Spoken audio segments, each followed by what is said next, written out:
Hello everyone, welcome to my channel where I talk about personal finance. Today, I'm going to talk about term versus whole life insurance. Before I get into the video, be sure to subscribe and leave a comment below saying I subscribe. I will try to personally reply to your comments. One of the most important aspects of insurance is that it provides protection against financial risks. This may include protection against the risk of financial loss due to injury, illness, accidents, or disasters. Insurance can also provide for retirement planning by providing funds to cover living expenses during retirement. Act as a safety net for unpredictable expenses and protect an estate from business failure or lawsuits. Term life insurance is a simple way to protect your family from financial insecurity if the worst were to happen. It's notable that term life insurance does not have many features to offer. The only reason to buy term life insurance is because it provides a good death benefit to your beneficiary upon your passing. Term rates are much cheaper than whole life, but the coverage expires when the term is up. Term insurance only lasts for a certain amount of time, for example, 5 years, 20 years, or 30 years. When the time has elapsed, the policy expires and you will need to renew it if you want to continue with lifelong protection. Benefits. The majority of whole life policies are level premium, which means you will pay the same monthly rate for the rest of your life. Because term policies are simple and temporary, they tend to be the cheapest, often substantially cheaper than their whole life counterparts. Term life insurance will often give you maximum protection for a minimum of time. It will have coverage up to a certain point of time and then the policy would expire. If you are just looking for death benefits, it may be more affordable than some other policies or higher level plans. If a family cannot afford to pay for insurance all at once, they can purchase a plan that lasts just long enough for children to finish college or be eligible for work. For a 30-year-old male, they can get a 20-year term policy with a 500,000 death benefit for just $24.49 per month.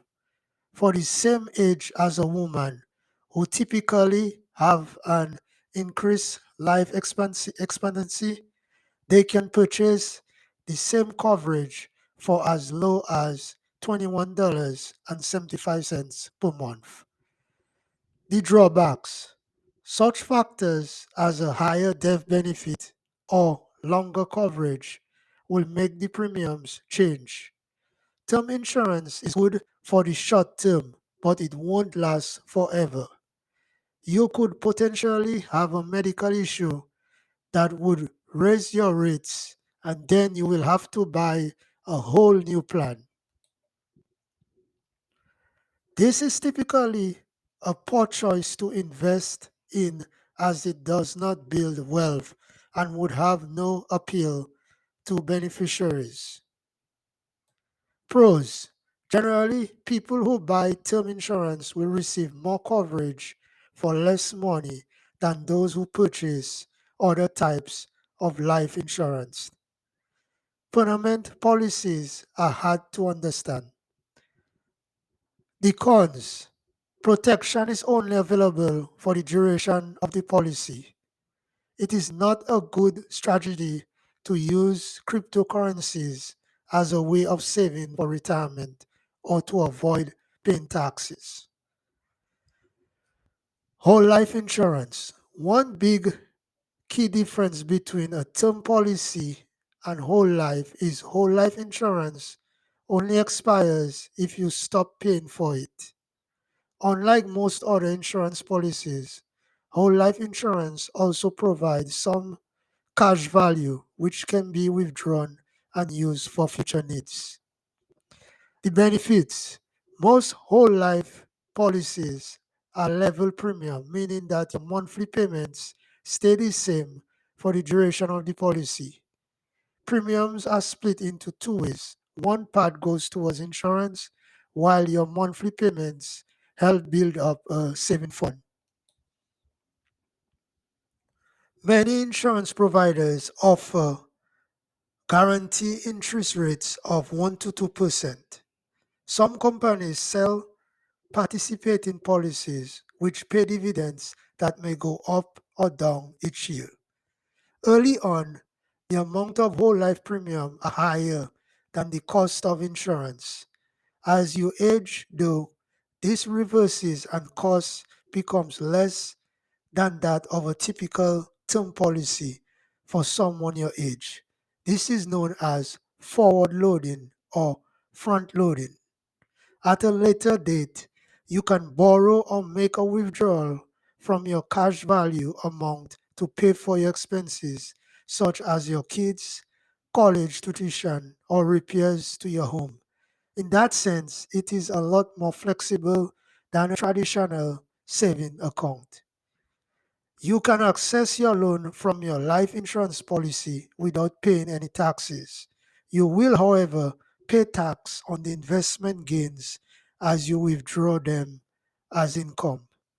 The drawbacks. One feature of a death benefit is that if you borrow money from your policy, the death benefit will decrease as a result. If you do not pay back the loan, then your death benefit will only be what's left over after paying off the debt. If you take out a $50,000 loan, for instance, your beneficiaries will get $50,000 less plus any interest due if the loan is still outstanding. Whole life insurance may sound strange to you, but it has its advantages. Permanent policies are usually much more expensive than term policies, though they offer a whole bunch of benefits that a term policy cannot provide. Some customers find it difficult to keep up with payments because the cost relatively is high.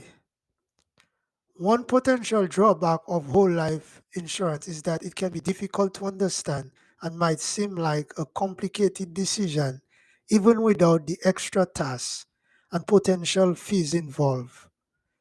With term coverage, your payments will stop if you want them to or can no longer afford them. With whole life insurance policies, you may have to pay a penalty if you decide to walk away from it. This charge usually decreases over time until it's completely gone. Pros. With whole life insurance, you can borrow against it for any financial needs. Income that is not taxable, like death benefits, are generally not taxed. If you want to avoid increasing premiums as you get older, locking in your coverage can be a good option. Cons. Whole life insurance plans are typically more expensive than comparable term policies. Both can provide much greater coverage in the long run. If you let your policy lapse in the first few years, surrender charges may apply. Your outstanding loans mortgage will affect your life insurance policy. Term life is the only portion if you cannot afford anything more, no matter how meager it sounds. Basic coverage beats no coverage at all. There are few people who would be willing to pay significantly higher premiums for whole life policies. If your goal is to save for retirement, many fees based, non commissioned financial advisors recommend turning to 401ks and individual retirement accounts (IRAs) first. After contributing the maximum amount to a cash value policy, it may be better for some people to make more tax deferred investments. Some people may need financial insurance that can be very broad and inclusive of their entire life. For example, parents with disabled children might also want to consider a whole life policy because it lasts your entire life and can help them manage better. As a long time backer of your plan, it's important to make sure you keep paying the premiums so that your loved ones get your death benefit when the time comes. A buy and sell agreement can be helpful. It is a document where business partners agree to take out life insurance on each other if one of them dies, in order to make it easier for the remaining members to purchase their shares at a discounted price. The bottom line: life insurance is one of the most important financial products to have and can offer you more flexibility than other products. However, because life insurance is typically expensive and complicated to understand, it's best if you just purchase term life insurance and then invest money that would have gone into life insurance. Thanks for watching this video and do not forget to subscribe to my channel.